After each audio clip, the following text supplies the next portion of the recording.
संगमपुरा गांव में रतन नाम का एक बहुत ही गरीब मछुआरा अपनी पत्नी सुलोचना के साथ रहता था। रतन और उसकी पत्नी दोनों ही रोजाना नदी से मछलियां पकड़ने जाते थे, पर उनका मछली पकड़ने का जाल बहुत जगह से फटा और पुराना हो गया था। इसी वजह से उनके जाल में मछलियां फंसने के बाद भी जाल से बाहर निकल जाती थी। वो देखो जी, सारी मछलियां जाल से फिर बाहर गिर गई। ऐसे तो हमारा बहुत नुकसान हो जाएगा। हम रोजाना कितना समय मछलियों को पकड़ने में लगाते हैं और वो इस फटे पुराने जाल में से बाहर गिर जाते हैं। क्या करूं सुलोचना, मछली पकड़ने का जाल बाजार में बहुत महंगा है और उधारी पर कोई भी नहीं देगा। पैसे जोड़कर ही हम नया जाल खरीद सकते हैं। मुझे तो लगता है हमारे तो नसीब ही खराब है। न जीवन में संतान का सुख मिला है और न ही गरीबी के दिन दूर हुए। ऐसे ही जिंदगी बस कट रही है और थोड़ी बहुत है वो भी कट जाएगी। सुलोचना और रतन थोड़ी बहुत पकड़ी हुई मछलियां बाजार में बेचकर घर आ जाते हैं और वही रोजाना की मजदूरी के भरोसे उनका परिवार चल रहा था। रतन और सुलोचना रोज भगवान से प्रार्थना करते थे कि उनके जीवन के कष्ट दूर हो जाएं। ऐसे ही एक दिन जब रतन और सुलोचना नदी पर मछली पकड़ने गए हुए थे। भगवान, हमें जीवन में सुख कब प्राप्त होगा? क्या हम ऐसे ही दुनिया से चले जाएंगे? क्या हमारे नसीब कभी नहीं जागेंगे? मैंने तो सुना है कि भगवान चमत्कार करते हैं। आपके लिए तो कुछ भी असंभव नहीं है। आप तो हर असंभव कार्य संभव कर देते हो। फिर मेरी प्रार्थना भी स्वीकार कर लो, मेरा भी दुख दूर कर दो। ऐसा कर दो कि मेरा नसीब पलट जाए। सुनो जी, एक बार जाल और डालकर देखते हैं, शायद मछलियां फंस जाएं। बाजार में बेचकर रात के भोजन का भी इंतजाम हो जाएगा, वरना 2 रोटी का आटा रखा है, पानी में डुबोकर खा लेंगे और सो जाएंगे।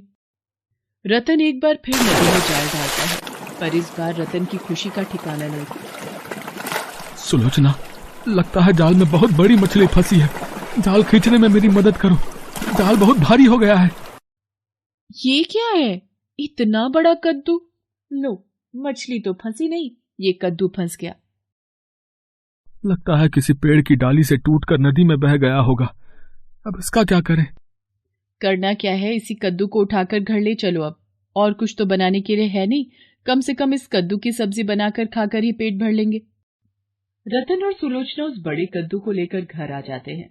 जैसे ही सुलोचना कद्दू को 2 हिस्सों में काटने लगती है, अचानक कद्दू हिलने लगता है। सुनो जी, जल्दी इधर आओ, ये कद्दू तो हिल रहा है, ये कद्दू जिंदा है।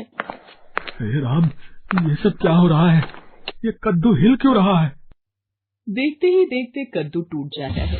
उसमें एक बहुत ही नन्ही सी बच्ची दिखाई पड़ती है, जो बहुत सारे हीरे मोती सोने चांदी की अशर्फियों से ढकी हुई थी। ये क्या? कद्दू में से बच्ची?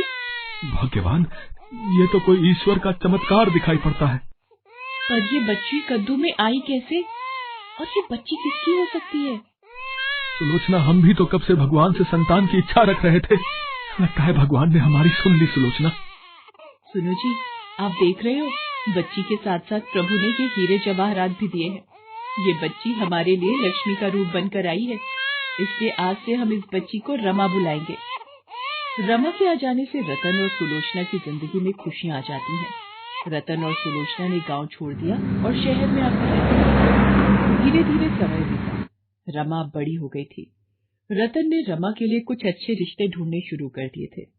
एक दिन, सुलोचना, धनी राम सेठ जी के लड़के विनोद को हमारी रमा की फोटो पसंद आई है। वो लोग सगाई और शादी एक साथ करना चाहते हैं। बाबूजी, मेरी शादी की इतनी जल्दी क्या है? मैं आप दोनों के बिना नहीं रह सकती। रमा, मेरी बच्ची, विनोद बहुत अच्छा लड़का है और काफी पैसे वाले लोग हैं। रोज रोज ऐसे रिश्ते हाथ नहीं आते। समय रहते तुम्हारा विवाह हो जाए तो हम दोनों को भी तसल्ली हो जाएगी। तुम्हारी माँ सही कह रही है रमा बेटी। विनोद बहुत ही अच्छा लड़का है और घर परिवार भी। और फिर शुभ मुहूर्त देखकर रमा और विनोद की शादी तय हो जाती है। रतन और सुलोचना भी रमा की शादी की तैयारियों में लगे होते। सुलोचना, बारात आने में कुछ ही वक्त बचा है। एक बार देखाओ, रमा बिटिया तैयार हो गई ना? ज्योति बिटिया, जरा देख कर आ, रमा दीदी तैयार हो गई होंगी। ठीक है चाची, अभी देख कर आती हूँ। अरे, रमा दीदी तो अपने कमरे में नहीं है। चाची, रमा दीदी अपने कमरे में नहीं है। क्या? रमा कमरे में नहीं है? रुक मैं देखती हूँ। रमा, ओ रमा, सुनो जी, रमा अपने कमरे में नहीं है। कमरे में नहीं है तो फिर कहाँ जा सकती है? हे भगवान, मेरी बच्ची कहाँ चली गई? बारात के आने का समय हो रहा था, पर रमा का कुछ भी पता नहीं था। सुलोचना और रतन भगवान के सामने रोने लगते। हे ईश्वर, ये सब क्या हो गया? हमारी बेटी कहाँ चली गई? सुनो, कहीं ऐसा तो नहीं रमा जहाँ से आई थी वहीं वापस लौट गई? हो सकता है उसका हमारा इतना ही साथ हो। अब तो मेरा मन भी घबरा रहा है। हम तो इतने सालों में भूल ही गए थे कि रमा हमें नदी में बहते हुए एक कद्दू से मिली थी। सुलोचना और रतन फूट फूट कर रोने लगते हैं, पर रमा जहाँ थी इस बात से वे दोनों अनजान थे। आप सब कौन है और आप मुझे यहाँ क्यों लाए हैं? आज मेरी शादी है। मेरे माता पिता मेरे बिना घबरा रहे होंगे, मुझे जाने दो। क्या हुआ साक्षी परी? क्या तुम्हें कुछ भी याद नहीं है? क्या तुम्हें अपनी माँ भी याद नहीं है? तुम मेरी बेटी हो, इस परीलोक की राजकुमारी। ये परीलोक है। मुझे कुछ भी समझ में नहीं आ रहा है। आप मेरी माँ नहीं हो सकती। मेरी माँ का नाम सुलोचना है। शायद तुम्हें सब कुछ याद दिलाना पड़ेगा। परीलोक की रानी अपनी छड़ी घुमाती है और साक्षी की आंखें बंद हो जाती हैं और उसे अपना पिछला सब कुछ याद आने लगता है। प्रणाम मुनिवर, आपका परीलोक में स्वागत है। खुश रहो। हमें आपने यहाँ कैसे बुलाया, सुनैना परी? मुनिवर, बहुत समय से परीलोक में महापूजा नहीं हुई। मेरा मन था कि आप ही ये पूजा करवाएं। जैसी आपकी इच्छा सुनैना परी। आप पूजा की सामग्री का प्रबंध कीजिए। जैसे ही सारी तैयारियां होंगी मैं पूजा प्रारंभ कर दूंगा। मुनिवर, मैं पूजा का प्रबंध करती हूँ। तब तक आप कुछ देर कक्ष में विश्राम कर लीजिए। उसके पश्चात मुनिवर कक्ष में विश्राम करने चले गए। अचानक उनकी आंख लग गई और तुम खेलती हुई अपनी सहेलियों के साथ उनके कक्ष में पहुंची। ये कौन सो रहा है? तुमने देखा कि मुनिवर गहरी निद्रा में सो रहे हैं, तो तुमने उन्हें अपनी जादू की छड़ी से सोते हुए मुनिवर को वहीं रखे एक कद्दू में बंद कर दिया। जब पूजा प्रारंभ करने के लिए मुनिवर को ढूंढा गया तो वो कहीं भी नहीं मिल रहे थे। तभी कमरे में रखा कद्दू अचानक हिलने लगता है। मुनिवर बाहर आ जाते हैं और क्रोध में तुम्हें श्राप दे देते हैं। ना समझ लड़की, मैं तुझे श्राप देता हूँ। जिस तरह तूने मुझे इस कद्दू में बंद किया है, उसी तरह तू भी एक बच्ची के रूप में कद्दू में बंद हो जाए। मुनिवर, ऐसा मत कीजिए। मैं अपनी बेटी के बिना नहीं रह सकती। उसे इतना बड़ा श्राप मत दीजिए। मैं अपना श्राप वापस तो नहीं ले सकता, पर इतना जरूर कह सकता हूँ कि जिस दिन ये कन्या 23 बरस की हो जाएगी, उस दिन तुम इसे वापस परीलोक ला सकती हो। तब तक पृथ्वी पर इसका एक मछुआरे के घर पालन पोषण होगा।